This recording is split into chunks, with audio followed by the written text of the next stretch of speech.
Welcome to new Excel coaching class YouTube channel. ಆತ್ಮೀಯ ವಿದ್ಯಾರ್ಥಿ ಮಿತ್ರರೇ, ನಾನು ನಿಮ್ಮ ಪ್ರೀತಿಯ ಬನಸ್ ಸರ್. ಇವತ್ತಿನ ದಿನ ನಾನು ಟಾರ್ಗೆಟ್ 80 ಮ್ಯಾಥ್ಸ್ ಸೀರೀಸ್ನ ಸೆಕೆಂಡ್ ವಿಡಿಯೋ ಲೆಸನ್ ನಲ್ಲಿ ಪಾಲಿನೋಮಿಯಲ್ಸ್ ಅಂದ್ರೆ ಬಹುಪದೋಕ್ತಿಗಳು ಎನ್ನುವ ಪಾಠದಲ್ಲಿ ಬರ್ತಕ್ಕಂಥ ವೆರಿ ಇಂಪಾರ್ಟೆಂಟ್ ಕ್ವಶನ್ಗಳು ಮತ್ತು ವೆರಿ ಇಂಪಾರ್ಟೆಂಟ್ ಟಾಪಿಕ್ ಗಳನ್ನ ಡಿಸ್ಕಷನ್ ಮಾಡ್ತಾ ಇದ್ದೇನೆ.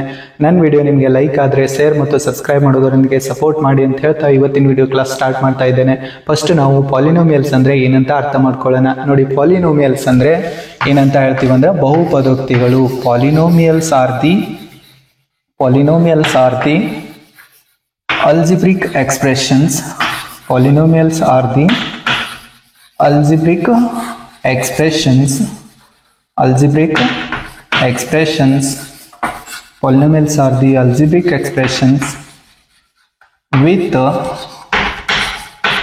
expressions with one variable and having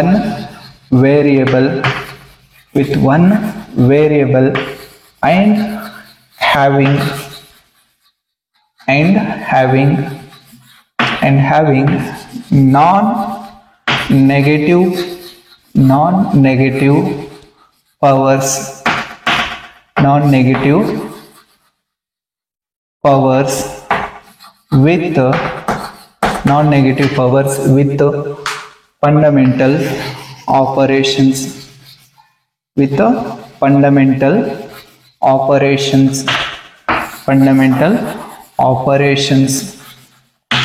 Fundamental operations.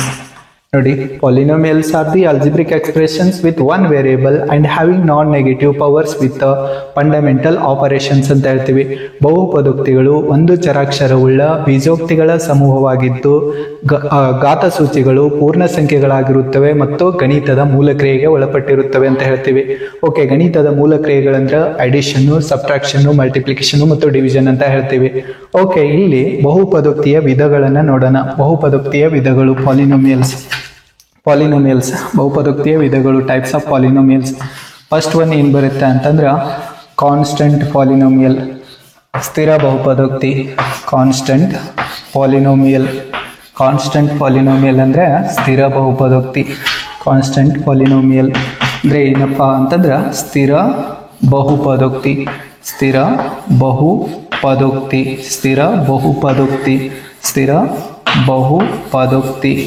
Constant polynomial. ನೋಡಿ, ಯಾವುದೋ ಒಂದು ಬಹುಪದೋಕ್ತಿಯ ಚರಾಕ್ಷರದ ಮಹತ್ತಮ ಘಾತ ಸೂಚಿ 0 ಆಗಿದ್ರೆ ಆ ಬಹುಪದೋಕ್ತಿನ ಸ್ಥಿರ ಬಹುಪದೋಕ್ತಿ ಅಂತ ಕರಿತೀವಿ. ಅಥವಾ ಎಲ್ಲಾ ಸಂಖ್ಯೆಗಳನ್ನು ಸ್ಥಿರ ಬಹುಪದೋಕ್ತಿಗೆ ಉದಾಹರಣೆ ಅಂತ ಹೇಳ್ತೀವಿ. ಎಲ್ಲಾ ಸಂಖ್ಯೆಗಳನ್ನು ಏನಂತ ಕರಿತೀವಿ? ಸ್ಥಿರ ಬಹುಪದೋಕ್ತಿಯ ಉದಾಹರಣೆಗಳಾಗ್ತವ ಅಂತ ಹೇಳ್ತೀವಿ. ನೋಡಿ, ಇಲ್ಲಿ ಎಕ್ಸಾಂಪಲ್ಸ್ ಏನಂತ ಹೇಳ್ಬಹುದಂದ್ರ all numbers are examples for constant polynomial ಅಂತ ಹೇಳ್ತೀವಿ. ನೋಡಿ, ಎಲ್ಲ ಸಂಖ್ಯೆಗಳು ಸ್ಥಿರ ಬಹುಪದೋಕ್ತಿಯ ಉದಾಹರಣೆಗಳಾಗ್ತವ. ಓಕೆ, ನೆಕ್ಸ್ಟ್ ಲೀನಿಯರ್ ಪಾಲಿನೋಮಿಯಲ್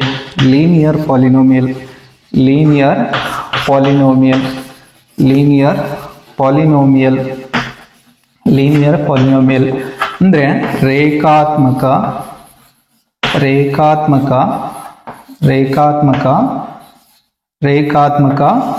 ಬಹುಪದೋಕ್ತಿ ಅಂತ ಹೇಳ್ತೀವಿ. ರೇಖಾತ್ಮಕ ಬಹುಪದೋಕ್ತಿ. ನೋಡಿ, ಇಲ್ಲಿ ರೇಖಾತ್ಮಕ ಬಹುಪದೋಕ್ತಿಯ ಸಾಮಾನ್ಯ ರೂಪ ಏನಾಗುತ್ತೆ ಅಂದ್ರೆ ax plus b ಅನ್ನೋದು ರೇಖಾತ್ಮಕ ಬಹುಪದೋಕ್ತಿಯ ಸಾಮಾನ್ಯ ರೂಪ ಅಂತ ಹೇಳ್ತೀವಿ. ಇದರಲ್ಲಿ a is never be 0 ಅಂತ ಹೇಳ್ತೀವಿ.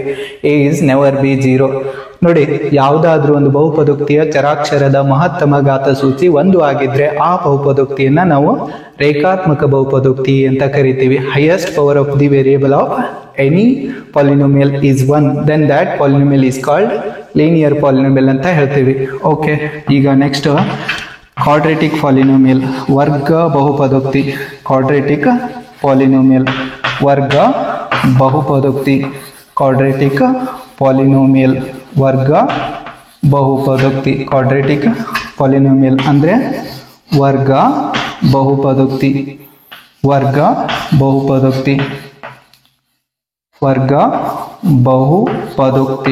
ನೋಡಿ, ಕ್ವಾಡ್ರಾಟಿಕ್ ಪಾಲಿನೋಮಿಯಲ್ ಅಂತ ಹೇಳ್ತೀವಿ. ಇದರ ಸಾಮಾನ್ಯ ರೂಪ ಏನಾಗುತ್ತೆ ಅಂತಂದ್ರೆ ax² + bx + c. ನೋಡಿ, ax square plus bx plus c ಇದು ವರ್ಗ ಬಹುಪದೋಕ್ತಿಯ ಸಾಮಾನ್ಯ ರೂಪ ಅಥವಾ ಆದರ್ಶ ರೂಪ. Here a is not equals 0, a is never be 0 ಅಂತ ಹೇಳ್ತೀವಿ. ಯಾವುದಾದ್ರೂ ಒಂದು ಬಹುಪದೋಕ್ತಿಯ ಚರಾಕ್ಷರದ ಮಹತ್ತಮ ಘಾತ ಸೂಚಿ 2 ಆಗಿದ್ರೆ ಆ ಬಹುಪದೋಕ್ತಿಯನ್ನ ನಾವು ವರ್ಗ ಬಹುಪದೋಕ್ತಿ ಅಂತ ಕರಿತೀವಿ. ನೋಡಿ, highest power of the variable of any polynomial, highest power of the variable of any polynomial is 2, then that polynomial is called quadratic polynomial ಅಂತ ಹೇಳ್ತೀವಿ. Okay, next cubic polynomial. cubic polynomial cubic polynomial cubic polynomial cubic polynomial ಅಂದ್ರೆ ಘನ ಬಹುಪದೋಕ್ತಿ. ಘನ ಬಹುಪದೋಕ್ತಿ ಘನ ಬಹುಪದೋಕ್ತಿ ಘನ ಬಹುಪದೋಕ್ತಿ cubic polynomial ಅಂದ್ರೆ ಘನ ಬಹುಪದೋಕ್ತಿ ಅಂತ ಹೇಳ್ತೀವಿ. ಓಕೆ, ಘನ ಬಹುಪದೋಕ್ತಿಯ ಆದರ್ಶ ರೂಪ ax square plus ax cube plus bx square plus cx plus d. ನೋಡಿ, ಇದನ್ನ ನಾವೇನಂತ ಕರಿತೀವಿ ಅಂದ್ರ ಘನ ಬಹುಪದೋಕ್ತಿಯ ಆದರ್ಶ ರೂಪ ಅಥವಾ ಸಾಮಾನ್ಯ ರೂಪ ಅಂತ ಕರಿತೀವಿ. Here a is never be 0 ಅಂತ ಹೇಳ್ತೀವಿ. ಓಕೆ, ಇವೆಲ್ಲವೂ ಏನಂತ ಗೊತ್ತಾಯ್ತು ನಮ್ಗ? ಬಹುಪದೋಕ್ತಿ ವಿಧಗಳು. ಘನ ಬಹುಪದೋಕ್ತಿ ಅಂದ್ರೆ ನೋಡಿ, ಅದರ ವಾಕ್ಯವನ್ನ ಯಾವ ತರ ಡಿಫೈನ್ ಮಾಡಬಹುದು ಅಂದ್ರೆ, ಯಾವುದಾದ್ರೂ ಒಂದು ಬಹುಪದೋಕ್ತಿಯ ಚರಾಕ್ಷರದ ಮಹತ್ತಮ ಘಾತ ಸೂಚಿ 3 ಆಗಿದ್ರೆ ಆ ಬಹುಪದೋಕ್ತಿಯನ್ನ ಘನ ಬಹುಪದೋಕ್ತಿ ಅಂತ ಕರಿತೀವಿ. Highest power of the variable of any polynomial is 3, then that polynomial is called cubic polynomial ಅಂತ ಹೇಳ್ತೀವಿ. ಇವೆಲ್ಲವೂ ಏನು? ಬಹುಪದೋಕ್ತಿಯ ವಿಧಗಳು. ಓಕೆ, ಇವಾಗ next degree of the polynomial ಅನ್ನ ನೋಡೋಣ. Degree of the polynomial. Degree of the polynomial ಅಂದಾಗ ಬಹುಪದೋಕ್ತಿಯ ಡಿಗ್ರಿ ಅಂತ ಹೇಳ್ತೀವಿ. Degree of the polynomial. Degree of the polynomial ಅಂದ್ರೆ ಬಹುಪದೋಕ್ತಿಯ ಡಿಗ್ರಿ. ಅಂದ್ರೆ ಬಹುಪದೋಕ್ತಿಯ ಡಿಗ್ರಿ. ಇವಾಗ ನೋಡಿ, ಡಿಗ್ರಿ ಆಫ್ ದಿ ಪಾಲಿನೋಮಿಯಲ್ ಅಂದ್ರೆ highest power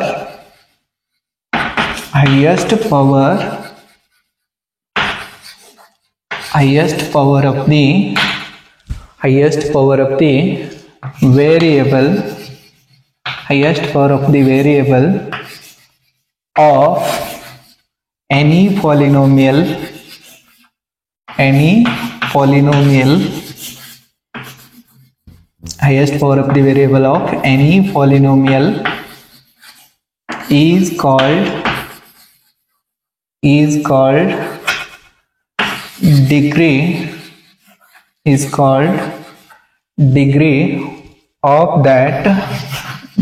of that polynomial. Degree of that polynomial. ನೋಡಿ, ಯಾವುದೇ ಒಂದು ಬಹುಪದೋಕ್ತಿಯ ಚರಾಕ್ಷರದ ಮಹತ್ತಮ ಘಾತ ಸೂಚಿಯನ್ನ ಆ ಬಹುಪದೋಕ್ತಿಯ ಡಿಗ್ರಿ ಅಂತ ಕರಿತೀವಿ. Highest power of the variable of any polynomial is called degree of that polynomial. ಅಂದ್ರೆ ಯಾವುದೇ ಒಂದು ಬಹುಪದೋಕ್ತಿಯ ಚರಾಕ್ಷರದ ಮಹತ್ತಮ ಘಾತ ಸೂಚಿಯನ್ನ ಆ ಬಹುಪದೋಕ್ತಿಯ ಡಿಗ್ರಿ ಅಂತ ಕರಿತೀವಿ. ನೋಡಿ, ಇವಾಗ ಉದಾಹರಣೆಗೆ example 5x cube plus 3x square plus 2x plus 7. ನೋಡಿ, ಇಲ್ಲಿ ಈ ಬಹುಪದೋಕ್ತಿ x ಎಂಬ ಚರಾಕ್ಷರವನ್ನು ಹೊಂದಿರತಕ್ಕಂತ ಬಹುಪದೋಕ್ತಿ. ಈ ಬಹುಪದೋಕ್ತಿಯಲ್ಲಿ x ನ ಹೈಯೆಸ್ಟ್ ಪವರ್ ಎಷ್ಟಿದೆ? 3 ಇದೆ. ಹಾಗಾಗಿ ಈ ಬಹುಪದೋಕ್ತಿಯ ಡಿಗ್ರಿ ಎಷ್ಟು? ಈ ಬಹುಪದೋಕ್ತಿಯ ಡಿಗ್ರಿ ಎಷ್ಟಾಗಿದೆ? 3 ಅಂತ ಹೇಳ್ತೀವಿ. ಈ ಬಹುಪದೋಕ್ತಿಯ ಡಿಗ್ರಿ 3. ಹಾಗೆ ಇನ್ನೊಂದು example, x to the power 7 plus 5x to the power 4 plus 3x to the power 2 plus 7x plus 9. ನೋಡಿ, ಈ ಬಹುಪದೋಕ್ತಿಯಲ್ಲಿ x ನ ಹೈಯೆಸ್ಟ್ ಪವರ್ ಎಷ್ಟಿದೆ? 7 ಇದೆ. ಹಾಗಾಗಿ x ನ ಇದು ಹೈಯೆಸ್ಟ್ ಪವರ್ ಎಷ್ಟು ಅಂತ ಗೊತ್ತಾಯ್ತು ನಮ್ಗೆ? 7 ಅಂತ ಗೊತ್ತಾಯ್ತು. ಹಾಗಾಗಿ ಅದರ ಡಿಗ್ರಿ ಎಷ್ಟು? 7. ಈ ಬಹುಪದೋಕ್ತಿಯ ಡಿಗ್ರಿ ಎಷ್ಟು? 7 ಅಂತ ಹೇಳ್ತೀವಿ. ಓಕೆ, ನೆಕ್ಸ್ಟ್ ನೋಡಿ, ನಾವು ಆಲ್ರೆಡಿ ಏನೇನ ಕಲ್ತಿದೀವಿ? ಸ್ಥಿರ ಬಹುಪದೋಕ್ತಿ, ರೇಖಾತ್ಮಕ ಬಹುಪದೋಕ್ತಿ, ವರ್ಗ ಬಹುಪದೋಕ್ತಿ, ಘನ ಬಹುಪದೋಕ್ತಿ. ಹಾಗಾದ್ರೆ ಸ್ಥಿರ ಬಹುಪದೋಕ್ತಿಯ ಡಿಗ್ರಿ ಎಷ್ಟು ಅಂತ ಕೇಳಿದ್ರೆ ಸ್ಥಿರ ಬಹುಪದೋಕ್ತಿಯ ಡಿಗ್ರಿ 0 ಆಗಿರ್ತದ. Degree of constant polynomial is 0 ಅಂತ ಹೇಳ್ತೀವಿ. ಡಿಗ್ರಿ ಆಫ್ ಕಾನ್ಸ್ಟೆಂಟ್ ಪಾಲಿನೋಮಿಯಲ್ ನೋಡಿ, degree of constant polynomial, degree of constant polynomial ಏನಾಗಿರ್ತದ ಅಂತ, degree of constant polynomial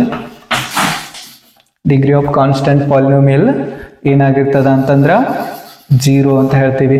degree of constant polynomial is 0. ಹಾಗೆ degree of linear polynomial, degree of linear polynomial is 1 ಅಂತ ಹೇಳ್ತೀವಿ. 1 ನೋಡಿ. ಹಾಗೆ next degree of quadratic polynomial ಅಂದ್ರೆ 2 ಆಗಿರ್ತದ. ಹಾಗೆ ಡಿಗ್ರಿ ಆಫ್ ಕ್ಯೂಬಿಕ್ ಪಾಲಿನೋಮಿಯಲ್ ಅಂದ್ರೆ 3 ಅಂತ ಹೇಳ್ತೀವಿ. ಓಕೆ, ಇವಾಗ ನಾವೇನನ್ನ ಸ್ಟಡಿ ಮಾಡೋಣ ಅಂತಂದ್ರೆ ಶೂನ್ಯತೆಗಳು. ನೋಡಿ, ಬಹುಪದೋಕ್ತಿಯ ಶೂನ್ಯತೆಗಳು. ಜೀರೋಸ್ ಆಫ್ ದಿ ಪಾಲಿನೋಮಿಯಲ್ ಅಂದ್ರೆ ಬಹುಪದೋಕ್ತಿಯ ಶೂನ್ಯತೆಗಳು. ಜೀರೋಸ್ ಆಫ್ ದಿ ಪಾಲಿನೋಮಿಯಲ್ ಅಂದ್ರೆ ಬಹುಪದೋಕ್ತಿಯ ಶೂನ್ಯತೆಗಳು. ಜೀರೋಸ್ ಆಫ್ ದಿ ಪಾಲಿನೋಮಿಯಲ್ ಅಂದ್ರೆ ಬಹುಪದೋಕ್ತಿಯ ಶೂನ್ಯತೆಗಳು. ಬಹುಪದೋಕ್ತಿಯ ಶೂನ್ಯತೆಗಳು. ಬಹುಪದೋಕ್ತಿಯ ಶೂನ್ಯತೆಗಳು ನೋಡಿ, ಬಹುಪದೋಕ್ತಿಯ ಶೂನ್ಯತೆಗಳು. ಹಾಗಂದ್ರ ಏನಂತ ಹೇಳ್ತೀವಿ ಅಂದ್ರ the value of variable of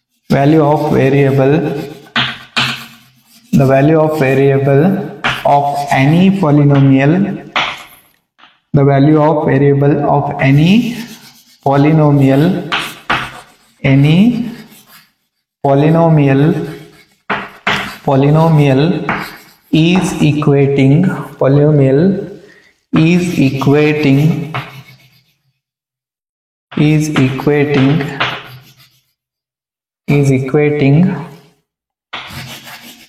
is equating that polynomial to 0. That polynomial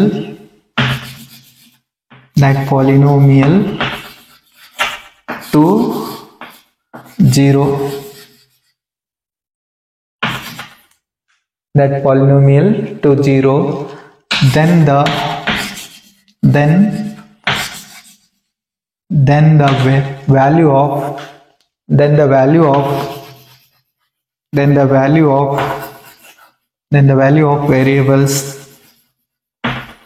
value of variables are called zeros of the polynomial.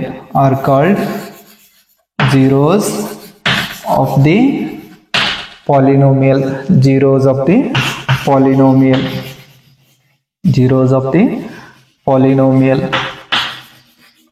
Here zeros of the polynomial ಅಂದ್ರೆ ಬಹುಪದೋಕ್ತಿಯ ಶೂನ್ಯತೆಗಳು. The value of variable of any polynomial is equating that polynomial to 0.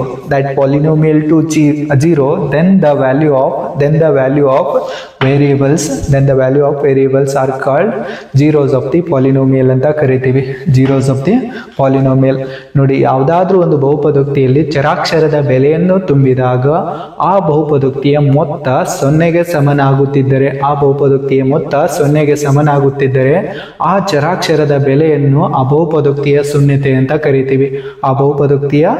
ಚರಾಕ್ಷರದ ಬೆಲೆಯನ್ನು ಆ ಬಹುಪದೋಕ್ತಿಯ ಶೂನ್ಯತೆ ಅಂತ ಕರಿತೀವಿ. ಯಾವಾಗ ಅಂದ್ರೆ ನೋಡಿ, ಯಾವ್ದಾದ್ರು ಒಂದು ಬಹುಪದೋಕ್ತಿಯಲ್ಲಿ ಚರಾಕ್ಷರದ ಬೆಲೆಯನ್ನು ತುಂಬಿದಾಗ ಬಹುಪದೋಕ್ತಿಯ ಮೊತ್ತ 0ಗೆ ಸಮ ಆಗ್ತಿರ್ಬೇಕು. ಆವಾಗ ಆ ಚರಾಕ್ಷರದ ಬೆಲೆಯನ್ನ ಬಹುಪದೋಕ್ತಿಯ ಶೂನ್ಯತೆ ಅಂತ ಕರೀತಾರೆ. ನೋಡಿ, ಉದಾಹರಣೆಗೆ 2x + 5 = 0 ಅಂತ ಹೇಳ್ತಾ ಇದ್ದೀನಿ. 2x + 5 = 0. ಹಾಗಾದ್ರೆ ಇದು ಏನು ರೇಖಾತ್ಮಕ ಸಮೀಕರಣ ಇದೆ.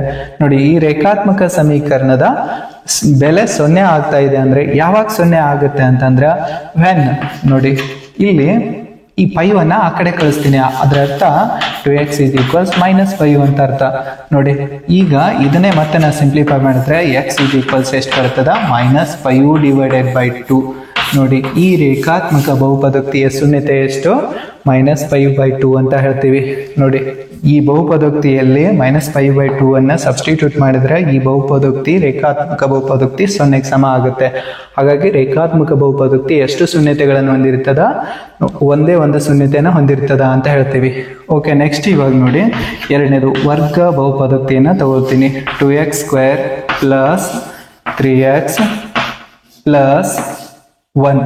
ನೋಡಿ ಈ ವರ್ಗ ಬಹುಪದೋಕ್ತಿಯ ಶೂನ್ಯತೆಯನ್ನು ಕಂಡುಹಿಡಿಯಬೇಕಾಗಿದೆ. ಹಾಗಾದ್ರೆ ಈ ವರ್ಗ ಬಹುಪದೋಕ್ತಿಯನ್ನು ಫಸ್ಟ್ ನಾವು ಎದಕ್ಕೆ ಸಮ ಅಂತ ಬರ್ಕೊಳ್ಳೋಣ, 0ಗೆ ಸಮ ಅಂತ ಬರ್ಕೊಳ್ಳೋಣ. ಈ ವರ್ಗ ಬಹುಪದೋಕ್ತಿಯನ್ನು ಬಿಡಿಸಿ ಬರೆದಾಗ ಏನಾಗುತ್ತೆ ನೋಡಿ, ಈ ಫಸ್ಟ್ ಮತ್ತು ಲಾಸ್ಟ್ ಟರ್ಮನ್ನು ಗುಣಾಕಾರ ಮಾಡಿದ್ರೆ ಎಷ್ಟು ಬರುತ್ತೆ, 2x² ಆಗುತ್ತೆ. ಅದರ ಅಪವರ್ತನಗಳು ಯಾವ್ಯಾವು, 2x ಮತ್ತು 1x. ಅದನ್ನ ಕೂಡಿಸಿದ್ರೆ ಮಧ್ಯದ ಪದ ಸಿಗುತ್ತೆ. ಹಾಗಾಗಿ ನೋಡಿ ನಾನು ಮಧ್ಯದ ಪದವನ್ನು ಸ್ಪ್ಲಿಟ್ ಮಾಡ್ತೀನಿ, 2x ಪ್ಲಸ್ 1x ಅಂತ ಬರ್ಕೋತೀನಿ.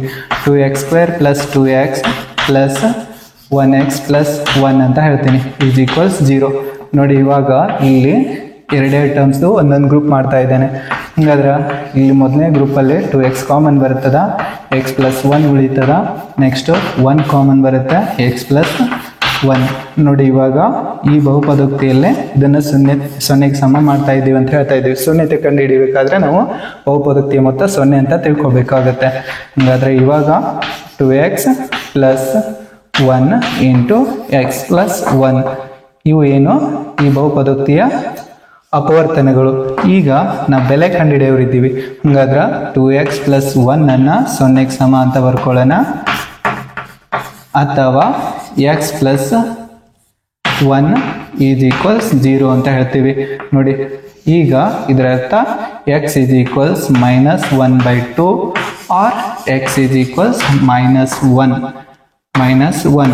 ನೋಡಿ ವರ್ಗ ಬಹುಪದೋಕ್ತಿ ಎಷ್ಟು ಶೂನ್ಯತೆಗಳನ್ನು ಹೊಂದಿರ್ತದ, 2 ಶೂನ್ಯತೆಗಳನ್ನು ಹೊಂದಿರ್ತದ ಅಂತ ಹೇಳ್ತೀವಿ. ವರ್ಗ ಬಹುಪದೋಕ್ತಿಯ ಶೂನ್ಯತೆಗಳ ಸಂಖ್ಯೆ ಅಂದ್ರೆ ಎಷ್ಟು, 2. ಅದೇ ತರ ಘನ ಬಹುಪದೋಕ್ತಿಯ ಶೂನ್ಯತೆಗಳ ಸಂಖ್ಯೆ 3 ಆಗಿರ್ತದ. ಘನ ಬಹುಪದೋಕ್ತಿಯ ಶೂನ್ಯತೆಗಳ ಸಂಖ್ಯೆ 3 ಆಗಿರ್ತದ. ಓಕೆ, ಇವಾಗ ಈ ಶೂನ್ಯತೆಗಳನ್ನ ನಾವು ಗ್ರಾಫಿಕಲ್ ಮೆಥಡ್ ಅಂದ್ರೆ ನಕ್ಷಾ ವಿಧಾನದಿಂದ ಹೇಗೆ ಕಂಡುಹಿಡಿಯೋದಂತ ನೋಡೋಣ. ನೋಡಿ ಶೂನ್ಯತೆಗಳನ್ನ ನಕ್ಷಾ ವಿಧಾನದಿಂದ ಕಂಡುಹಿಡಿಯೋದು ಹೇಗೆ ಅಂತ ನೋಡೋಣ. ನಕ್ಷಾ ವಿಧಾನದಿಂದ ಶೂನ್ಯತೆಗಳನ್ನ ಕಂಡುಹಿಡಿಯೋದು ಹೇಗೆ ಅಂತ ನೋಡೋಣ. ಓಕೆ, ಇದನ್ನ ನಾವು ಕಾರ್ಟೇಶಿಯನ್ ಪ್ಲೇನ್ ಅಂತ ಕರಿತೀವಿ.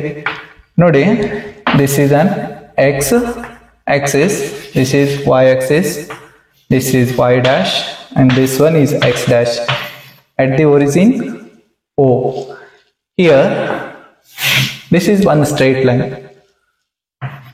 This straight line cuts the x-axis one times.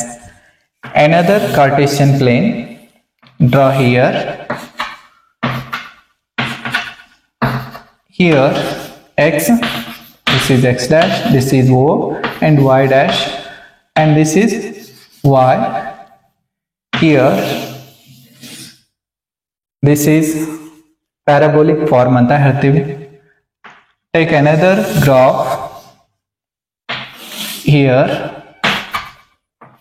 this is x dash, x, this is y and y dash. At the origin this is O.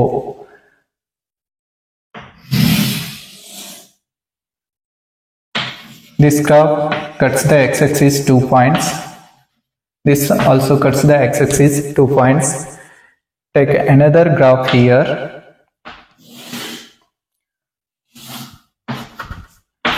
This is y, this is x, and this one is y dash, this is x dash. At the origin O. Here take another graph this side. Here y, this is x, y dash, this is x dash. At the origin O.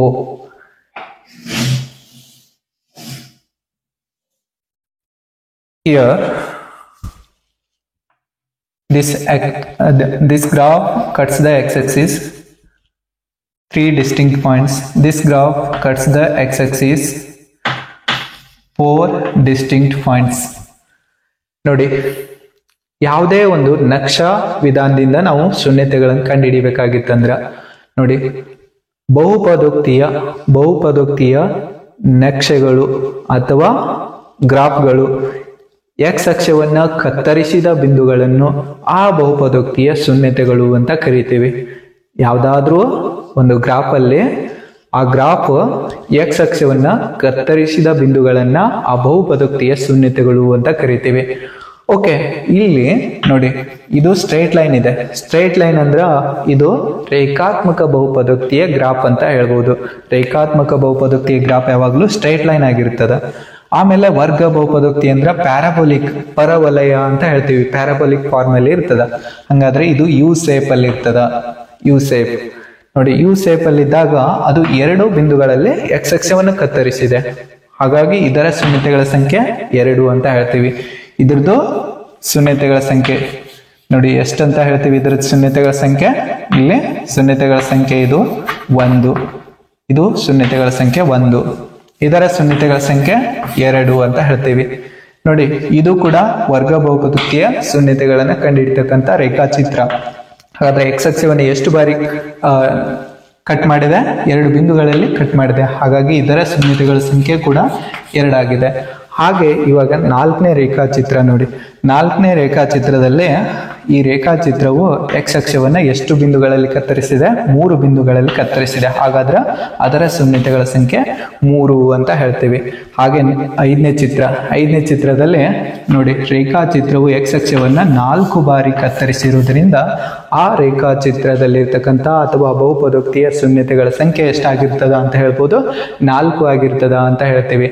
ನೋಡಿ, ಯಾವಾಗ್ಲೂ ನಾವು ನೆನಪಿಡ್ಬೇಕಾದಂಥದ್ದು ಏನಪ್ಪಾ ಅಂತಂದ್ರೆ, ಯಾವುದಾದ್ರೂ ಒಂದು ಬಹುಪದೋಕ್ತಿಯ graph ಅಥವಾ ನಕ್ಷೆ X ಅಕ್ಷವನ್ನ ಕತ್ತರಿಸಿದ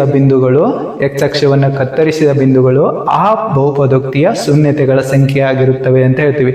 ನೋಡಿ, ಯಾವುದಾದ್ರೂ ಒಂದು ಬಹುಪದೋಕ್ತಿಯ ನಕ್ಷೆಗಳು ಎಕ್ಸ್ ಅಕ್ಷವನ್ನ ಕತ್ತರಿಸಿದ ಬಿಂದುಗಳು ಆ ಬಹುಪದೋಕ್ತಿಯ ಶೂನ್ಯತೆಗಳಾಗಿರ್ತಾವ ಅಂತ ಹೇಳ್ತೀವಿ.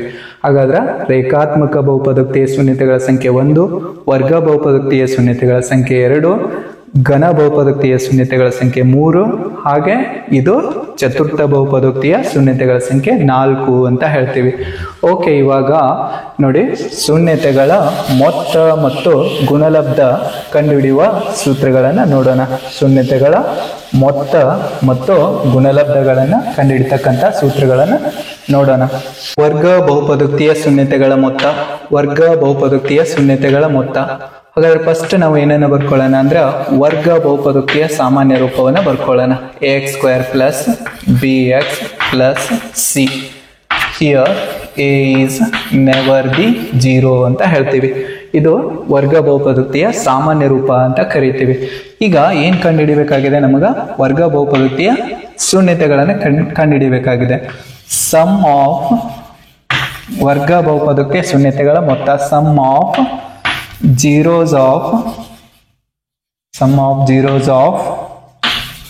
quadratic polynomial, sum of zeros of quadratic polynomial, sum of zeros of quadratic polynomial. ನೋಡಿ, ವರ್ಗ ಬಹುಪದೋಕ್ತಿಯ ಶೂನ್ಯತೆಗಳ ಮೊತ್ತ. ನೋಡಿ, ವರ್ಗ ಬಹುಪದೋಕ್ತಿಗಳ ಶೂನ್ಯತೆಗಳ ಮೊತ್ತ ಅಂದ್ರೆ alpha plus beta is equals -b divided by a. ಇದು ವರ್ಗ ಬಹುಪದೋಕ್ತಿಯ ಶೂನ್ಯತೆಗಳ ಮೊತ್ತ ಕಂಡುಹಿಡಿತಕ್ಕಂಥ ಸೂತ್ರ ಅಂತ ಹೇಳ್ತೀವಿ. ಓಕೆ, ಅದೇ ತರ ಪ್ರಾಡಕ್ಟ್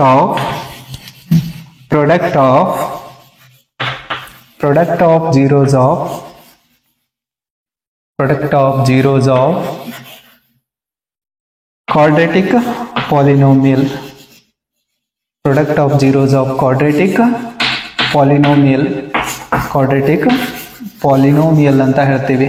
quadratic polynomial ಅಂದ್ರೆ ವರ್ಗ ಬಹುಪದೋಕ್ತಿಯ ಶೂನ್ಯತೆಗಳ ಗುಣಲಬ್ಧ. ನೋಡಿ, ವರ್ಗ ಬಹುಪದೋಕ್ತಿಯ ಶೂನ್ಯತೆಗಳ ಗುಣಲಬ್ಧ ಅಂದಾಗ alpha into beta is equals c divided by a ಅಂತ ಹೇಳ್ತೀವಿ. Alpha into beta is equals C divided by A. ಇದು ವರ್ಗ ಬಹುಪದೋಕ್ತಿಯ ಶೂನ್ಯತೆಗಳ ಗುಣಲಬ್ಧ.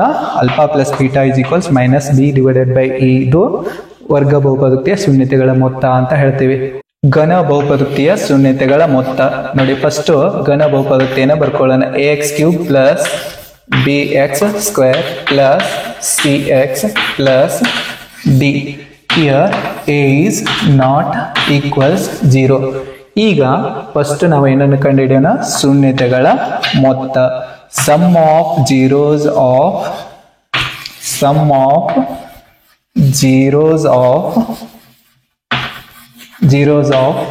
Cubic polynomial. Sum of zeros of cubic polynomial.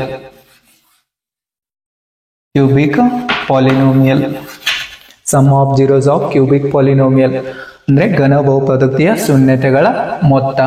ನೋಡಿ, ಘನ ಬಹುಪದೋಕ್ತಿ ಅಂದ್ರೆ ಶೂನ್ಯತೆಗಳ ಸಂಖ್ಯೆ 3 ಇರ್ತದ. Alpha plus beta plus gamma is equals minus B divided by A. ಇದು ಘನ ಬಹುಪದೋಕ್ತಿಯ ಶೂನ್ಯತೆಗಳ ಮೊತ್ತ ಅಂತ ಹೇಳ್ತೀವಿ. ಇವಾಗ ನೋಡಿ, ಪ್ರಾಡಕ್ಟ್ ಆಫ್ ಘನ ಬಹುಪದೋಕ್ತಿಯ ಶೂನ್ಯತೆಗಳ ಗುಣಲಬ್ಧ. Product of zeros of cubic polynomial.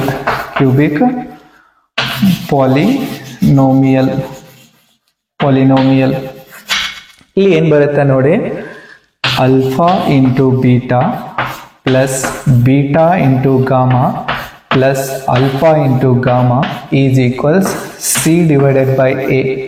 ಇದು ಶೂನ್ಯತೆಗಳ ಗುಣಲಬ್ಧ. ಇದೇ ಶೂನ್ಯತೆಗಳ ಗುಣಲಬ್ಧದಲ್ಲೇ ಇನ್ನೊಂದು ಬರುತ್ತೆ. ಇನ್ನೊಂದು ಯಾವ್ದಪ್ಪ ಅಂತಂದ್ರೆ alpha into beta into gamma is equals minus D divided by A ಅಂತ ಹೇಳ್ತೀವಿ. ಇವೆರಡನ್ನು ನಾವೇನಂತ ಕರಿತೀವಿ? Product of zeros of cubic polynomial ಅಂತ ಕರಿತೀವಿ. Product of zeros of cubic polynomial. ನೋಡಿ, ಇವಾಗ ಇವುಗಳನ್ನ ಬಳಸಿ ನಾವು ಉದಾಹರಣೆಗಳನ್ನ ಬಿಡಿಸೋಣ. ಈಗ ಫಸ್ಟ್ ಯಾವುದೇ ಉದಾಹರಣೆ ಬಿಡಿಸೋಣ ಅಂತಂದ್ರೆ ವರ್ಗ ಬಹುಪದೋಕ್ತಿಯ ಶೂನ್ಯತೆಗಳ ಮೊತ್ತ ಮತ್ತು ಗುಣಲಬ್ಧ ಕಂಡುಹಿಡಿತಕ್ಕಂಥ ಉದಾಹರಣೆಗಳನ್ನ ನೋಡೋಣ. P of X is equals X square plus 7x plus 10. ಈ ಬಹುಪದೋಕ್ತಿಯ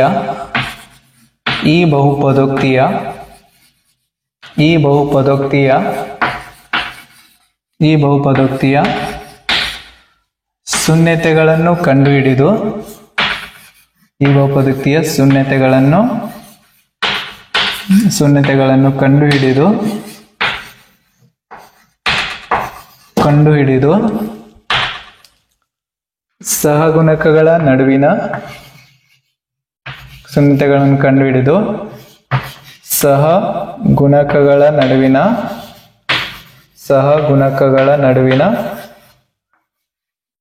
ಸಹಗುಣಕಗಳ ನಡುವಿನ ಸಂಬಂಧ ತಾಳೆ ನೋಡಿ.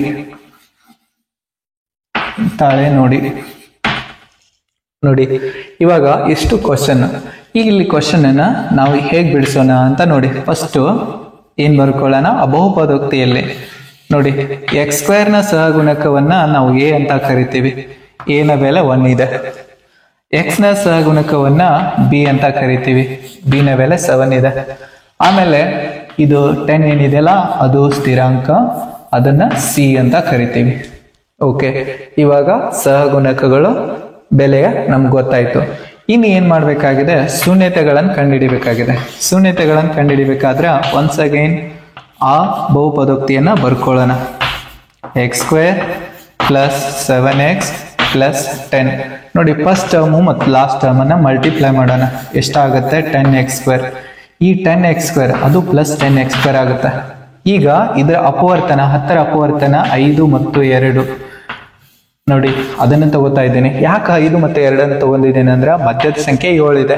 ನಮ್ಗ ಕೂಡಿಸಿದ್ರ 7 ಆಗ್ಬೇಕು, ಗುಣಿಸಿದ್ರ 10 ಆಗ್ಬೇಕು. ಹಾಗಾದ್ರೆ 5 10, 5 + 2 7 ಅಂತ ಹೇಳ್ತೀವಿ. 2 ಸಂಖ್ಯೆಗಳ ಚಿಹ್ನೆ ಪ್ಲಸ್ ಆಗಿರ್ಲಿ. ಓಕೆ, ಇವಾಗ ನೋಡಿ ಮಧ್ಯದ ಸಂಖ್ಯೆ 7x ಐತಲ್ಲ, ಅದನ್ನೇ ಯಾವ ತರ ಬರಿತೀನಿ, 5x ಪ್ಲಸ್ 2x ಅಂತ ಬರ್ಕೊಳ್ತೀನಿ. ನೋಡಿ 5x ಪ್ಲಸ್ 2x ಅಂದ್ರೆ ಎಷ್ಟಾಗುತ್ತೆ, 7x ಪ್ಲಸ್ 10 ಅಂತ ಹೇಳ್ತೀವಿ. ಈಗ ಎರಡೆರಡು ಟರ್ಮ್ಸ್ದು ಏನ್ ಮಾಡ್ತೀನಿ, ಒಂದು ಗುಂಪು ಮಾಡ್ಕೊಳ್ತೀನಿ. ಓಕೆ, ಮೊದಲನೇ ಗುಂಪಲ್ಲಿ x ಕಾಮನ್ ಬರುತ್ತೆ, x ಪ್ಲಸ್ 5. ನೆಕ್ಸ್ಟ್ ಸೆಕೆಂಡ್ ಗ್ರೂಪಲ್ಲಿ 2 ಕಾಮನ್ ಬರುತ್ತೆ, x ಪ್ಲಸ್ 5. ನೋಡಿ ಈಗ ಎರಡೂ ಗ್ರೂಪಲ್ಲಿ x ಪ್ಲಸ್ 5 ಇದೆ, ಕಾಮನ್ ಅಂತ ಹೇಳ್ತೀವಿ. ನೋಡಿ x ಪ್ಲಸ್ 5 ಮತ್ತು x ಪ್ಲಸ್ 2. ಇದರ ಅರ್ಥ ಇವಾಗ ನೋಡಿ x plus 5 is equals 0 or x plus 2 is equals 0. ಯಾಕಂತಂದ್ರೆ ನಾವು ಶೂನ್ಯತೆಗಳನ್ನು ಕಂಡುಹಿಡಿಬೇಕಾದ್ರೆ ಆ ರೇಖಾತ್ಮಕ ಬಹುಪದೋಕ್ತಿಯನ್ನು 0ಗೆ ಸಮ ಮಾಡ್ತೀವಿ. ಹಂಗಾದ್ರೆ ಇವಾಗ x ಈಸ್ ಈಕ್ವಲ್ಸ್ ಎಷ್ಟು ಬರುತ್ತೆ, -5 ಬರುತ್ತೆ. ನೋಡಿ -5. ಇಲ್ಲಿ x ಈಸ್ ಈಕ್ವಲ್ಸ್ ಎಷ್ಟು ಬರುತ್ತೆ, -2 ಅಂತ ಹೇಳ್ತೀವಿ. ಅಂದ್ರೆ ಇದರ ಅರ್ಥ ನೋಡಿ, ಇದು ಅಲ್ಫಾ, ಇದು ಬೀಟಾ. ಅಲ್ಫಾ ಬೆಲೆ ಎಷ್ಟಾಗಿದೆ ಇವಾಗ, alpha is equals -5, beta is equals -2 ಅಂತ ಗೊತ್ತಾಗಿದೆ. ನೋಡಿ ಮೊದಲನೇ ಬೆಲೆ ಅಲ್ಫಾ, ಎರಡನೇದು ಬೀಟಾ ಅಂತ ಹೇಳ್ತೀವಿ. ಈಗ ಸಹಗುಣಕಗಳ ನಡುವಿನ ಸಂಬಂಧ ತಾಳೆ ನೋಡಿ ಅಂತ ಹೇಳಿದ್ದಾರೆ. ಅಂದ್ರೆ ಇಲ್ಲಿ ಇದರ ಅರ್ಥ ಶೂನ್ಯತೆಗಳ ಮೊತ್ತ. ನೋಡಿ ಶೂನ್ಯತೆಗಳ ಮೊತ್ತ ಅಂದಾಗ ಅಲ್ಫಾ ಪ್ಲಸ್ ಬೀಟಾ ಎದಕ್ಕೆ ಸಮ ಆಗಿರ್ತದ, -b/a ಗೆ ಸಮ ಆಗಿರ್ತದ. ಇದನ್ನೇ ನಾವು ಏನಂತ ಕರಿತೀವಿ, ಶೂನ್ಯತೆಗಳ ಮೊತ್ತ ಅಂತ ಕರಿತೀವಿ. ಇದರಲ್ಲಿ LHS, ಇದರಲ್ಲಿ ಫಸ್ಟ್ LHS ಚೆಕ್ ಮಾಡ್ಕೊಳ್ಳೋಣ. LHS ಅಂದ್ರೆ alpha plus beta is equals, alpha ಅಂದ್ರೆ ಎಷ್ಟಿದೆ, -5. ನೆಕ್ಸ್ಟ್ ಬೀಟಾ ಅಂದರೆ ಎಷ್ಟಿದೆ, -2. ಎರಡೂ ಆ್ಯಡ್ ಮಾಡಿದರೆ ಎಷ್ಟು ಬರುತ್ತೆ, -7 ಆಗುತ್ತೆ. ಅದೇ ಥರ ನೋಡಿ ನೆಕ್ಸ್ಟ್ ನಾವು ಆರ್ ಎಚ್ ಎಸ್ ಅನ್ನು ಫೈಂಡ್ ಔಟ್ ಮಾಡೋಣ. -b/a. ನೋಡಿ ಬಿ ಬೆಲೆ ಎಷ್ಟಿದೆ, +7 ಇದೆ. ಹಂಗಾದ್ರೆ -7/1, ಇಟ್ ಮೀನ್ಸ್ -7. LHS ಎದಕ್ಕೆ ಸಮ ಆಯಿತು, RHSಗೆ ಸಮ ಆಯಿತು. ಇನ್ನು ಎರಡನೇ ನಿಯಮ ಯಾವುದಂದ್ರೆ alpha into beta. Alpha into beta ಎದಕ್ಕೆ ಸಮ, c/a ಗೆ ಸಮ. ಇದು ಶೂನ್ಯತೆಗಳ ಗುಣಲಬ್ಧ ಅಂತ ಹೇಳ್ತೀವಿ, ಶೂನ್ಯತೆಗಳ ಗುಣಲಬ್ಧ. ಹಾಗಾದ್ರೆ ಇಲ್ಲಿ ಕೂಡ ನಾವು LHS ಮತ್ತು RHS ಅನ್ನ ಚೆಕ್ ಮಾಡ್ಕೊಳ್ಳೋಣ. LHS ಏನಿದೆ ನೋಡಿ, ಅಲ್ಫಾ ಇಂಟು ಬೀಟಾ ಇದೆ. ಅಲ್ಫಾ ಇಂಟು ಬೀಟಾ ಅಂದಾಗ -5 ಇಂಟು -2. ಹಾಗಾದ್ರೆ ಎಷ್ಟಾಗುತ್ತೆ, +10 ಆಗುತ್ತೆ. ಮೈನಸ್ ಇಂಟು ಮೈನಸ್ ಪ್ಲಸ್ ಆಗುತ್ತೆ. 5 2 10 ಅಂತ ಹೇಳ್ತೀವಿ. ಇನ್ನು RHS ನೋಡಿ, RHS ಅಂದ್ರೆ c/a. c/a ಅಂದ್ರೆ 10/1, ಇಟ್ ಮೀನ್ಸ್ 10. ಇವಾಗ ನಮ್ಗೆ ಏನ್ ಗೊತ್ತಾಯ್ತು ನೋಡಿ, LHS ಎದಕ್ಕೆ ಸಮ, RHSಗೆ ಸಮ. ಹಾಗಾದ್ರೆ ನೋಡಿ ಇದು ಶೂನ್ಯತೆಗಳ ಮೊತ್ತ ಮತ್ತು ಶೂನ್ಯತೆಗಳ ಗುಣಲಬ್ಧ ಸರಿಯಾಗಿದೆ ಅಂತ ಹೇಳ್ತೀವಿ. ಶೂನ್ಯತೆಗಳ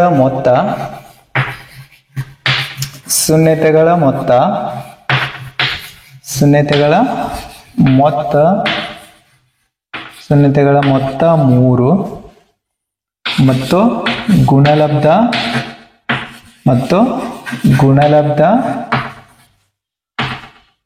2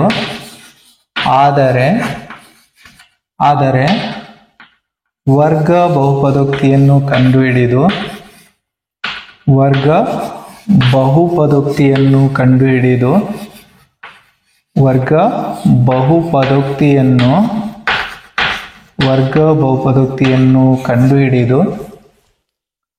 ಬಹುಪದೋಕ್ತಿಯನ್ನು ಕಂಡುಹಿಡಿದು ಶೂನ್ಯತೆಗಳನ್ನು ಕಂಡುಹಿಡಿಯಿರಿ.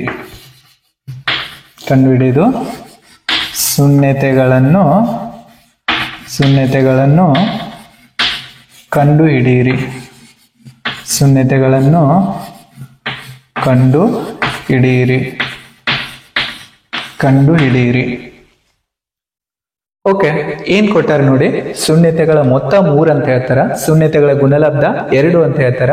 ಆದ್ರೆ ವರ್ಗ ಬಹುಪದೋಕ್ತಿಯನ್ನು ಕಂಡುಹಿಡಿದು ಶೂನ್ಯತೆಗಳನ್ನ ಕಂಡುಹಿಡಿಬೇಕಂತೆ.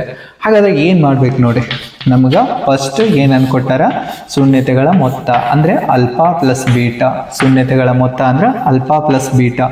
ನೋಡಿ ಫಸ್ಟ್ ನಾವು ಹೇಳಿಕೆಯನ್ನು ಬರ್ಕೊಳ್ಳೋಣ. ಶೂನ್ಯತೆಗಳ ಮೊತ್ತ ಶೂನ್ಯತೆಗಳ ಮೊತ್ತ.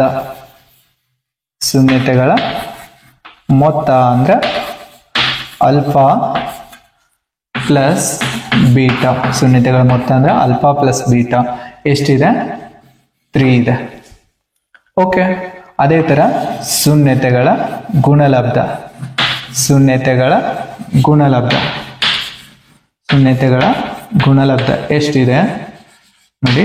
ಶೂನ್ಯತೆಗಳ ಗುಣಲಬ್ಧ ಅಲ್ಫಾ ಇಂಟು ಬೀಟಾ ಎಷ್ಟಿದೆ? 2 ಇದೆ.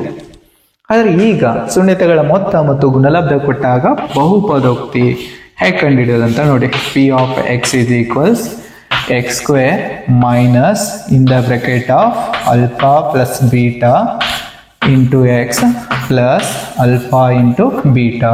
ನೋಡಿ, ಇದು ಶೂನ್ಯತೆಗಳ ಮೊತ್ತ ಮತ್ತು ಶೂನ್ಯತೆಗಳ ಗುಣಲಬ್ಧ ಕೊಟ್ಟಾಗ ಬಹುಪದೋಕ್ತಿಯನ್ನು ಈ ತರ ಬರ್ಕೊಳ್ಳೋದು.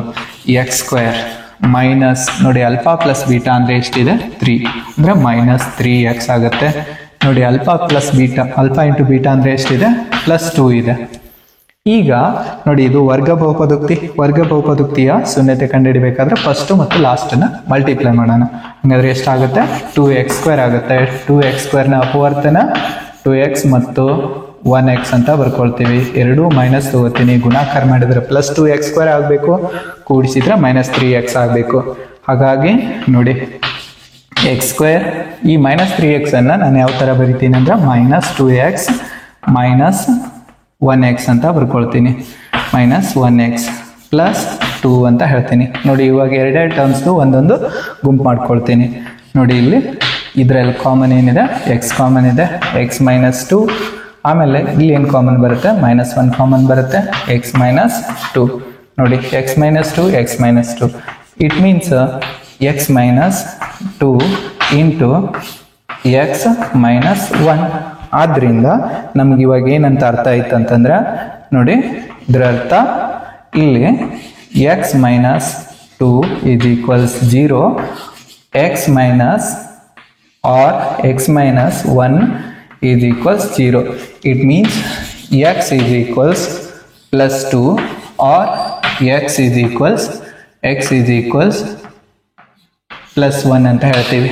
ನೋಡಿ ಇಲ್ಲಿ ಎರಡು ಬೆಲೆಗಳು ಸಿಕ್ಕವು ನಮ್ಗೆ. ಹಂಗಾದ್ರೆ ಮೊದಲನೇ ಬೆಲೆಯನ್ನು ನಾವೇನಂತ ಕರಿತೀವಿ?